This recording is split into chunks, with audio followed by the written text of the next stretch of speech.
Good morning student. अभी हम लोग बीएसटी पढ़ने जा रहे हैं। बीएसटी में चैप्टर 7 निर्देशन का लास्ट पार्ट मैंने आपको कल बता दिया था। जितने भी क्वेश्चंस थे वो खत्म हो गए, चूंकि चैप्टर्स बहुत बड़ा था और सारा टॉपिक इंपॉर्टेंट था, इसलिए मैंने सबको बता दिया। आज हम लोग इसी से रिलेटेड कुछ 1 मार्क्स क्वेश्चन पढ़ सकते हैं। ठीक है, कुछ 1 मार्क्स क्वेश्चन है जो इंपॉर्टेंट है, उसको आपको लोग लिख लीजिए। सबसे पहला क्वेश्चन है, निर्देशन के प्रमुख तत्व हैं। Main element of directions are. निर्देशन के प्रमुख तत्व हैं, आंसर में लिखेंगे 4। सेकंड नंबर है, निर्देशन की प्रबंध के स्तर पर आवश्यकता होती है। किस स्तर पे निर्देशन की प्रबंध के स्तर पे आवश्यकता होती है? चूंकि निर्देशन जो है वो प्रबंध का ही एक अंग है, तो हम लोग देखते हैं कि निर्देशन की प्रबंध के स्तर पर क्या आवश्यकता होती है। तो निर्देशन की प्रबंध के स्तर पर उच्च, मध्यम और निम्न, इन तीनों मतलब सभी स्तरों पर निर्देशन की प्रबंध के सभी स्तरों पर आवश्यकता होती है। नेक्स्ट हम लोग देखते हैं, निर्देशन है। निर्देशन क्या है? सर्वव्यापी है, निरंतरण क्रिया है, निष्पादन अभिमुखी है या सभी है? तो हम लोग देखते हैं कि ये जो निर्देशन है वो सर्वव्यापी है, सभी क्रियाएं इसमें सम्मिलित होती हैं।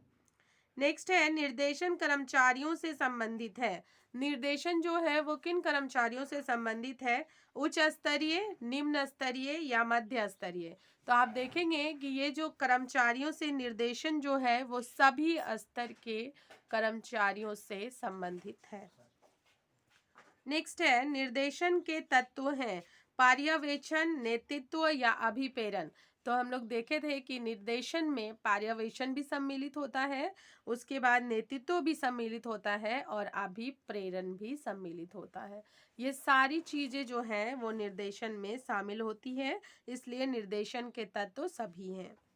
नेक्स्ट है, निर्देशन है अनिवार्य है, आवश्यक है या अनावश्यक है या समय की बर्बादी है? नहीं, निर्देशन जो है वो अनिवार्य तत्व है। नेक्स्ट, निर्देशन प्रबंध का पहलू नहीं है। क्यों नहीं है? व्यवहारिक है, सार्वधानिक है, अंतर व्यक्तिगत है या सकारात्मक है? हम लोग देखते हैं निर्देशन प्रबंध का पहलू नहीं है क्योंकि ये सैद्धांतिक नहीं है। ठीक है। पर्यवेक्षण है, पर्यवेक्षण आवश्यक है। पर्यवेक्षण प्रबंध का स्तर है।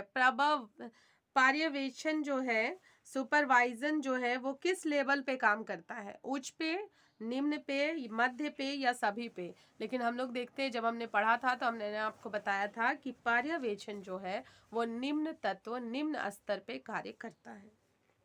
पर्यवेक्षक कर्मचारियों का है। किन कर्मचारियों का है?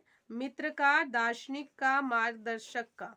पर्यवेक्षक चूंकि निम्न स्तर से काम करता है, इसलिए ये सभी लोगों को कनेक्ट करने में मदद करता है। नेक्स्ट है, पर्यवेक्षक कड़ी है।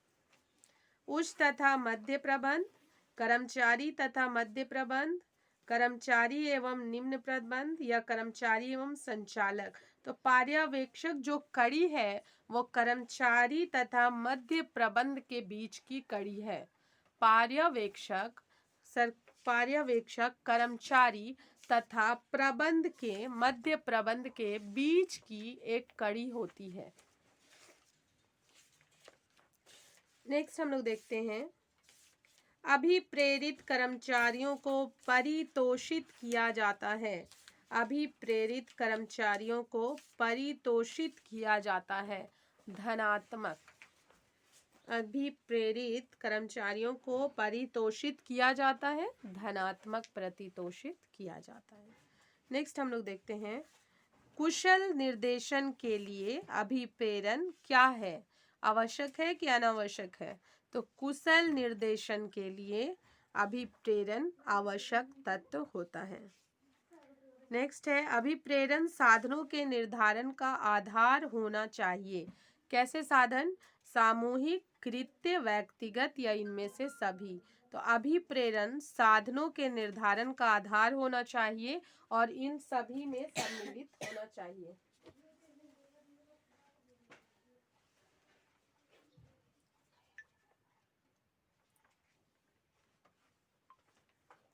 चलिए नेक्स्ट देखते हैं हम लोग।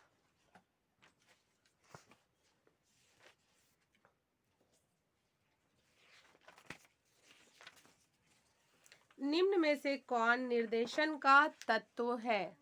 निम्न में से कौन निर्देशन का तत्व नहीं है? तो हस्तांतरण जो है वो निर्देशन का तत्व नहीं माना जाता। ठीक है। दूसरा है अभिप्रेरणा का सिद्धांत जो आवश्यकताओं को क्रमबद्ध करता है किसके द्वारा प्रतिपादित किया गया था? तो इसका आंसर है अब्राहम मास्लो। Abraham Maslow. निम्न में कौन सा वित्तीय प्रोत्साहन है? वित्तीय प्रोत्साहन है राहित्य प्रोत्साहन। राहित्य प्रोत्साहन हम लोग स्टॉक इंसेंटिव को कहते हैं। स्टॉक इंसेंटिव को कहते हैं राहित्य प्रोत्साहन। ठीक है। देखिए अंगूरी लता है। अंगूरी लता क्या है? मैंने आप लोगों को कल ही पढ़ाया था। अंगूरी लता एक अनौपचारिक संप्रेषण है। अंगूरी लता एक अनौपचारिक संप्रेषण है। नेक्स्ट देखते हैं पदभीनता किस प्रकार की संप्रेषण बाधा के अंतर्गत आती है? पदभीनता किस प्रकार की संप्रेषण बाधा के अंतर्गत आती है? ये एक संगठनीय बाधा है। ऑर्गेनाइजेशनल बैरियर है। संगठनीय बाधा। नारायण मूर्ति द्वारा प्रोत्साहित प्रवर्तक सॉफ्टवेयर कंपनी कौन है? नारायण मूर्ति द्वारा प्रोत्साहित प्रवर्तक सॉफ्टवेयर कंपनी कौन है? तो उसका नाम है इन्फोसिस। इन्फोसिस कंपनी।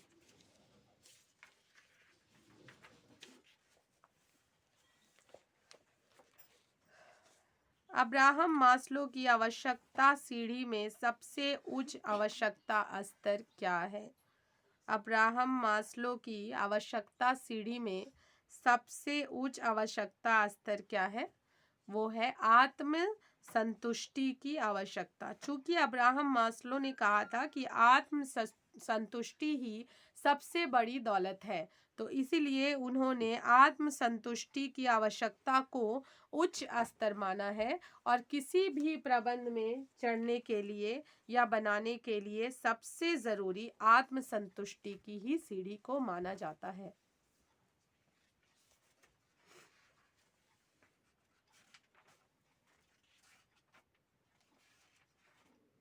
नेक्स्ट हम लोग देखते हैं संदेश को संप्रेषक प्रतीकों में बदलने की प्रक्रिया को माना जाता है। संदेश को संप्रेषक प्रतीकों में बदलने की जो प्रतिक्रिया है उसको क्या माना जाता है? उसको माना जाता है एनकोडिंग। उनको एनकोडिंग माना जाता है। एनकोडिंग माना जाता है।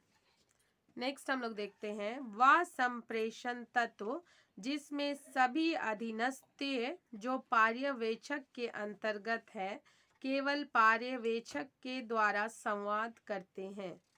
वह संप्रेषक तंत्र जिसमें सभी अधीनस्थ जो पर्यवेक्षक के अंतर्गत है केवल पर्यवेक्षक के द्वारा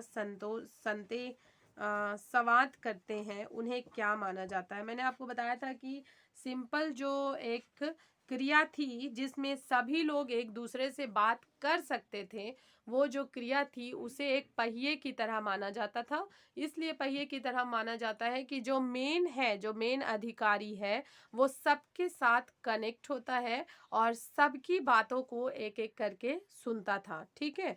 तो इसीलिए उसे एक पहिए की तरह बना दिया गया था कि वो बीच में है और वो सबकी बातों को सुनता है। इस तरह का जो कार्य होता है वो बहुत सही होता है क्योंकि इसमें अफवाह के फैलने की थोड़ी कम चांसेस होती है क्योंकि जो मेन व्यक्ति बता रहा है वो आप सबको अलग अलग बता रहा है। अगर हम एक व्यक्ति से कोई संदेश प्राप्त करते हैं फिर उसे दूसरे व्यक्ति को बताते हैं फिर उसे दूसरे व्यक्ति को बताते हैं तो चूंकि इसमें अफवाहों के फैलने की बहुत अधिक आशंका होती है। इसीलिए ये जो पहिया वाली जो थी श्रृंखला वो श्रृंखला सबसे सही थी जिसमें मेन व्यक्ति ही सबसे बातें करता था। ठीक है, आज ये चैप्टर ख़त्म हो गया, कल हम लोग नया चैप्टर स्टार्ट करेंगे। Thank you.